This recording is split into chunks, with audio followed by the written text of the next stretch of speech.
Assalamualaikum warahmatullahi wabarakatuh. Baiklah, pada kesempatan kali ini saya akan mempresentasikan materi tentang uh, jaminan perorangan. Sebelumnya yang saya hormati, sebelumnya perkenalkan nama saya Farrozi, NIM 1905 10188.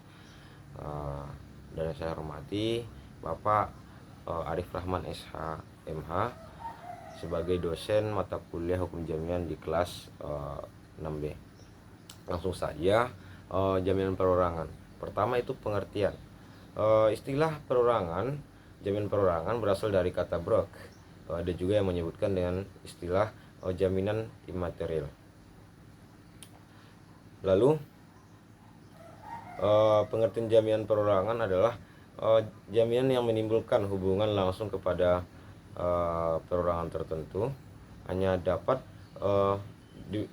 dipertahankan terhadap debitur tertentu, terhadap harta kekayaan debitur umumnya.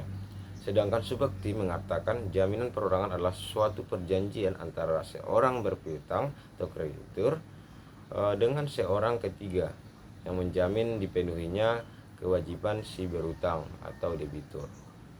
Lalu kemudian yaitu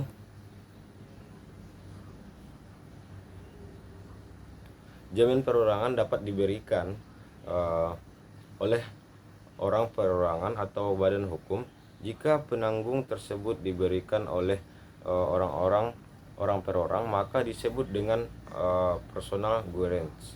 Sedangkan jika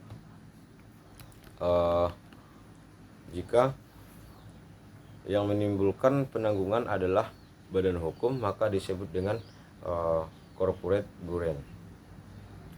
Kemudian lembaga jaminan perorangan juga banyak dipergunakan oleh perbankan, khususnya di dalam bentuk bank garansi. Di sini yang bertindak sebagai perjanjian adalah bank sebagai perorangan karena berstatus sebagai badan hukum.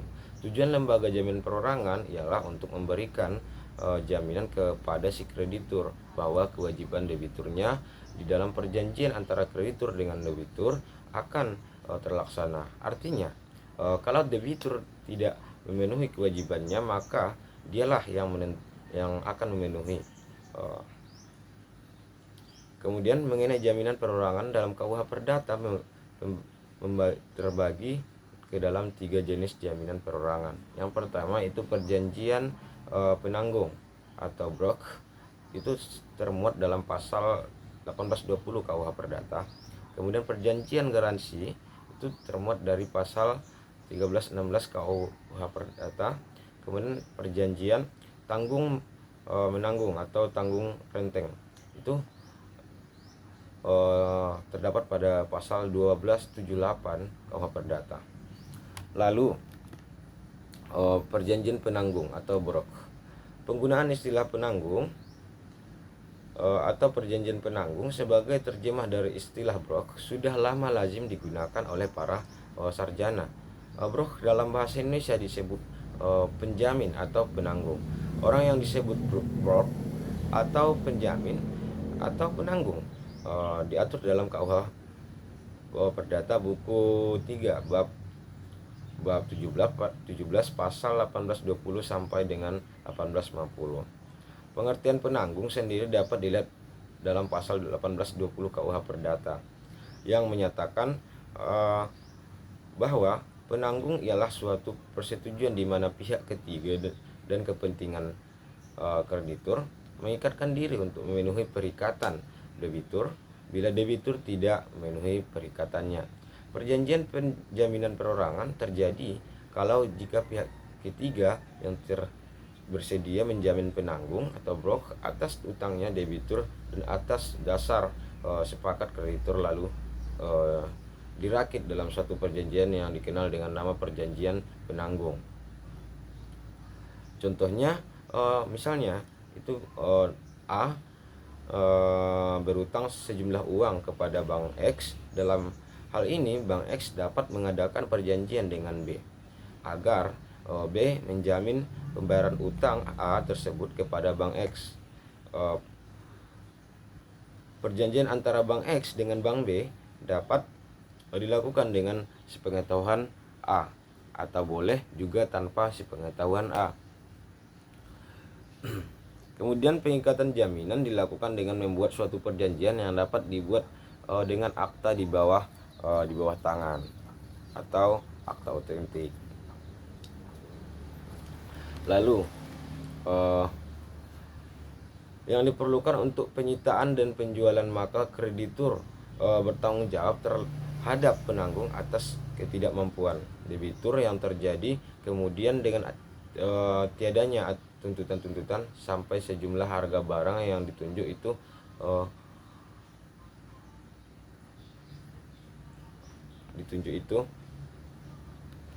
bentar, maaf saya mengulangi.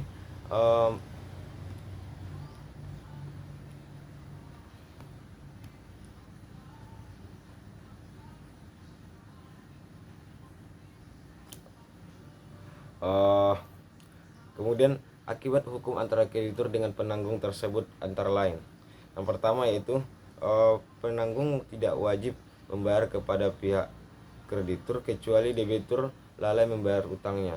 Dalam hal itu pun barang kepunyaan debitur harus disita dan dijual terlebih dahulu untuk melunasi utangnya sesuai dengan 1831 KUH Perdata. 3 yaitu penanggung tidak dapat menuntut supaya barang milik debitur lebih dulu disita, dijual dan untuk melunasi utangnya. Ketiga yaitu kreditur tidak wajib menyita dan menjual lebih dahulu barang kepunyaan debitur kecuali pada waktu pertama kalinya dituntut di muka hakim.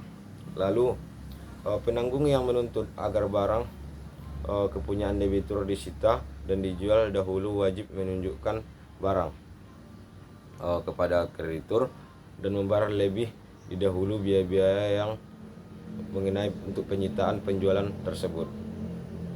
Kemudian penanggung tidak boleh menunjuk barang yang sedang dalam sengketa di hadapan pengadilan. Kemudian yaitu bila penanggung dengan pasal yang lalu telah menunjuk barang-barang debitur dan telah membayar biaya yang diperlukan untuk penyitaan dan penjualan, maka kreditur bertanggung jawab terhadap penanggung atas ketidakmampuan debitur yang terjadi. Kemudian tiadanya tuntutan-tuntutan sampai sejumlah harga barang yang ditunjuk itu sesuai dengan pasal 1835 KUH Perdata.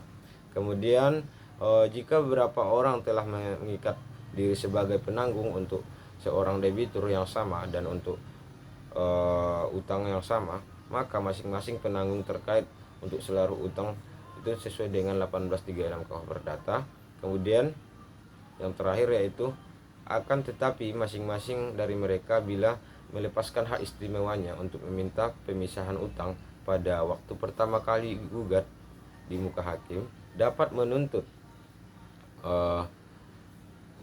supaya kreditur lebih dulu membagi piutangnya dan mengurangi sebatas bagian masing-masing penanggung utang yang terikat secara sah.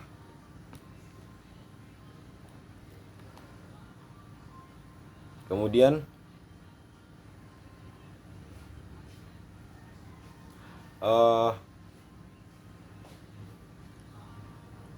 terdapat 3 jenis penanggungan, yaitu jaminan kredit, garansi, jaminan bank, kemudian jaminan oleh lembaga pemerintah.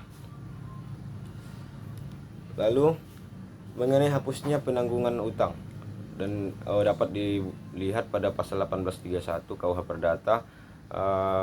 Perikatan hapus karena yang pertama itu pembayaran, kedua karena penawaran pembayaran tunai diikuti dengan penyimpanan atau penitipan, ketiga karena pembaruan utang, keempat yaitu karena penjumpaan utang atau kompensasi, kelima karena pencampuran utang, keenam karena pembebasan utang, ketujuh karena musnahnya barang yang terutang, kedelapan karena kebatalan atau pembatalan, ke-9 yaitu karena berlaku suatu syarat pembatalan yang diatur dalam bab 1 buku ini,